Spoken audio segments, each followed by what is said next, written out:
Good morning, everybody. It's Barb Katie. It's really good to see you. I'm never really sure if I'm here or not. Hopefully, everything is working the way it should, and I'm actually doing a live feed right now. If not, oh well, I'll record it again and try again. So much for my confidence in technology on this Monday morning. I've had a weekend of wonderful time with friends, neighbors, and family. And I am so excited to be here with you and to start a brand new week. I'll be heading out to my chapter here before long and checking in. I'm pretty confident I did okay.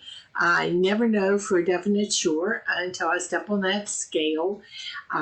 And actually had my weight recorder relay the results of the week's worth of efforts. However, it's not about that number. It's really about how I did, what my progress was this weekend in terms of just enjoying time with friends and family, eating healthy, playing some games, being active with the kiddos that were here, there, and everywhere. And I'm trying to really not get fixated on that number because it only tells one small part about all the effort that I'm making. I don't know about you, but that number sometimes gets in the way of my progress because if it isn't what I think it should be, then I get sort of bummed out. And I began to have negative self-talk, which is never helpful. What I thought I might talk about a little bit today is something we talk about a lot in my chapter anyway. It's motivation.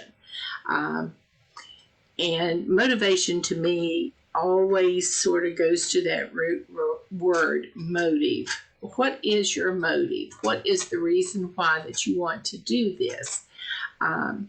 There was an author in the early 1900s who went by the name George Eliot, who said, "It's never too late to be what you might have been." And George Eliot was actually a woman during the Victorian era that wrote by that pseudonym because at that particular time, ladies were not supposed to be writing thoughtful treatises on different things. And she had a lot of opinions and wanted to share them and found it was better for her if she shared them under that name. Such is not the truth. Today, ladies and gentlemen pretty much have their own voices, and that's a really good thing to see that growth and development among people.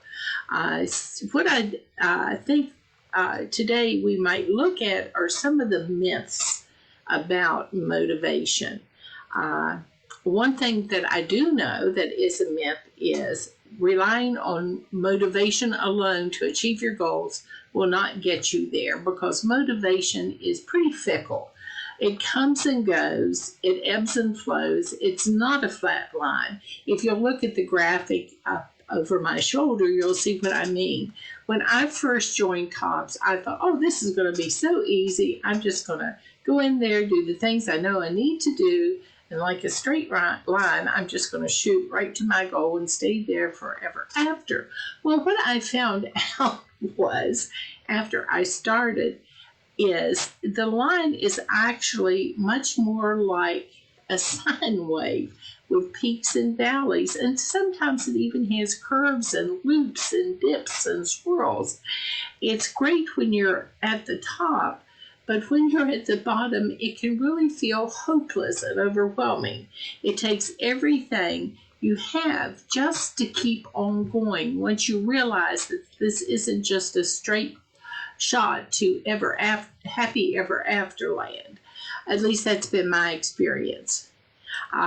So here are 6 myths that I've been thinking about that help me remember why I started this journey to begin with. First of all, it's a myth to say if you're smart, you don't need to be motivated. People often believe that being smart is a way to guarantee success, but researchers have repeatedly found that intelligence is certainly not always a predictor of achievement. Intelligence is great for planning, but motivation is emotional. Both are needed. I mean, how many times have you said to yourself, I know better? Well, knowing better isn't necessarily going to give you the motivation to do better. If that were the case, things would be so much simpler so much of the time. I think of all the experiences I've had growing up. I've watched my boys make some mistakes. They knew better. Did they do better? Not always. Did they learn from it? Absolutely they did. But being smart was just not always enough.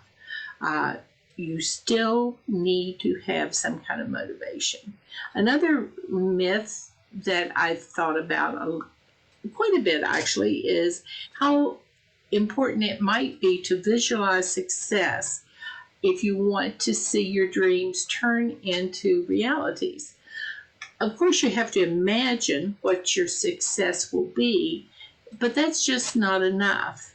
To picture yourself the way you'll look when you reach whatever you have defined as your goal weight, that's not enough. I find that what you need to do instead is picture yourself completing the steps it's going to take to help you reach your goal.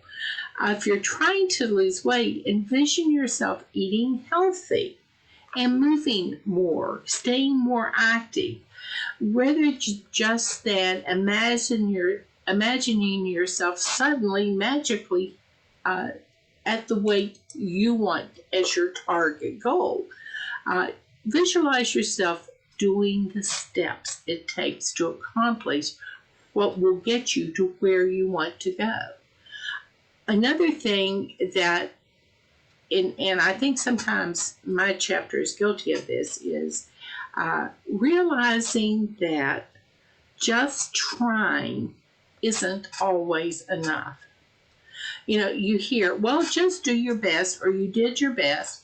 And people say, well, that's a great motivator to encourage, to say to people, well, yeah, you gave it a good try, kiddo. Actually, the research has actually shown that it might be a recipe for not trying harder, for settling for less than. Setting high, specific, and even difficult goals may actually inspire you to try more. I remember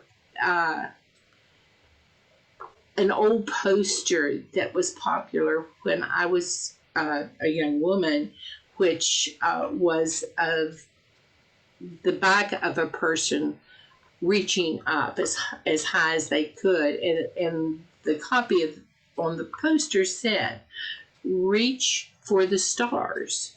You may grab the moon." And that's what I'm trying to say here.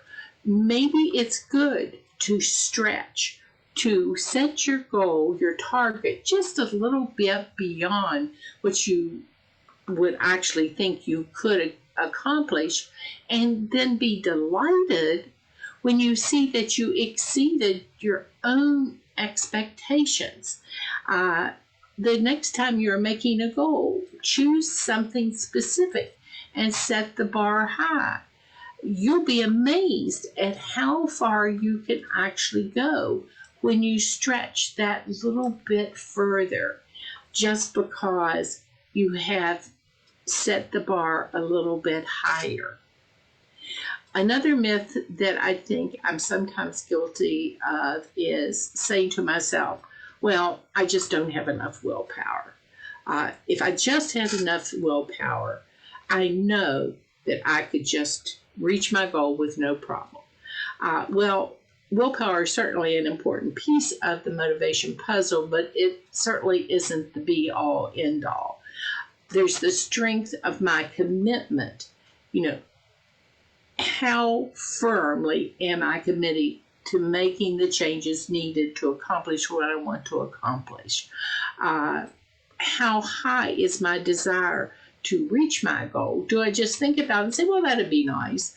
Or do I really say, this is something I truly am going to focus on and devote energy, time, effort, and thought to? What types of incentives do I think I'll gain if I reach this goal? How will it be better for me? Will I be able to move more freely, be more active, go about my daily life in a more joyful way? Exactly what's in it for me if I go through all the steps needed to accomplish this?